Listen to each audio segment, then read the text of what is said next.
My name's Terry Jeffs. I'm a construction superintendent for a company that builds high-end custom homes in the Park City, Deer Valley area of Summit County, Utah. These homes are probably some of the biggest homes you can find in the Park City area. Probably the smallest one we've done in the last 8 years is about 6,000 square feet. We've done homes up to almost 14,000 square feet, and they've sold anywhere or have had a market value of anywhere of about $3.5 million to $12 million. They always say, boy, these homes are so beautiful and so nice. Wouldn't you just love to live in one? And frankly, I think after a while it would get old, especially if you're trying to live a normal family life, because you would be so spread out. They're so vast, and there's so many rooms. And I think part of being in a family and in a home is being where you can bump shoulders with each other. I was born in Las Vegas, lived a year in Ogden, and have lived in the Salt Lake area since about 1970. Went to high school in the Salt Lake area, went to Salt Lake Community College for a while, and then got into music. Stopped going to college to pursue a music career.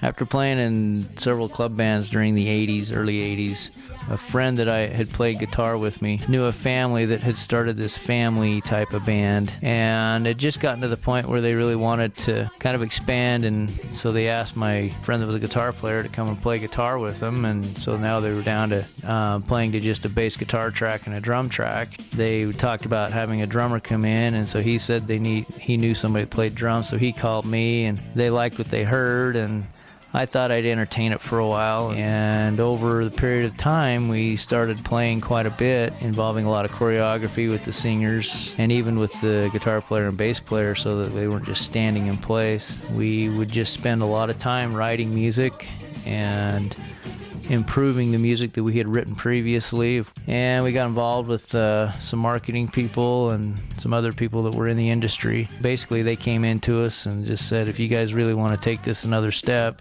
this is what you need to do, and if you're serious about it, you'll do what we tell you. Everybody was on board. We were having fun, wanted to move this as fast as we could, as far as we could, where we were rehearsing 4 to 5 hours a day, sometimes 5-6 days a week. We were trying to get in to the junior high schools and even the high schools to target our audience so that they could see us and hear us. The school district we were in, had the principal of the school and a couple other principals from the other schools in the district come to see this show kind of as a trial basis, and basically we just blew them away.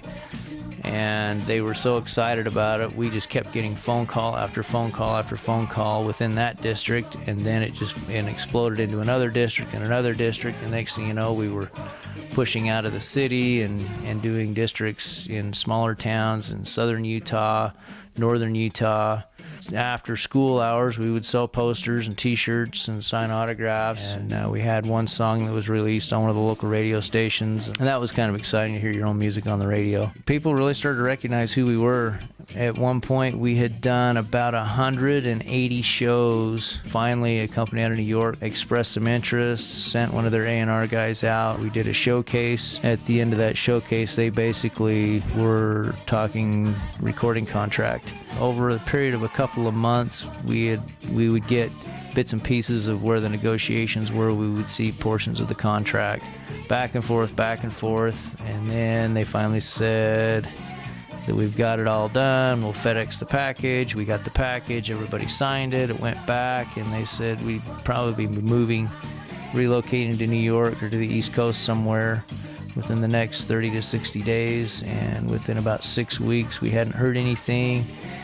And so the phone calls started going back and forth, and apparently the president and the vice president had left the company to go to another record company, and whoever took over the record company at that point changed their direction.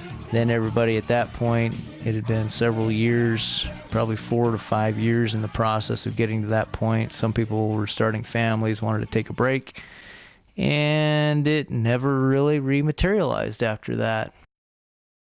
The band I'm in now, the name we call ourselves is called Tone Depth. And that's basically something, I don't even know where it came from. Somebody said it and we're like, yeah, whatever, it sounds great. This is more of a kind of I don't know, for me and the other guitar player, we're just kind of let's just get together and jam from time to time and have a good time and call it good. And that's basically what we do. If we play somewhere, great. If we don't, that's fine too. I don't know that I would say there's regrets. Probably some disappointment. You don't get that opportunity to go to the level that we were at very often. That's probably what I miss the most, is just playing live, doing a big show, and just having the people screaming and yelling and having a good time. It's a riot.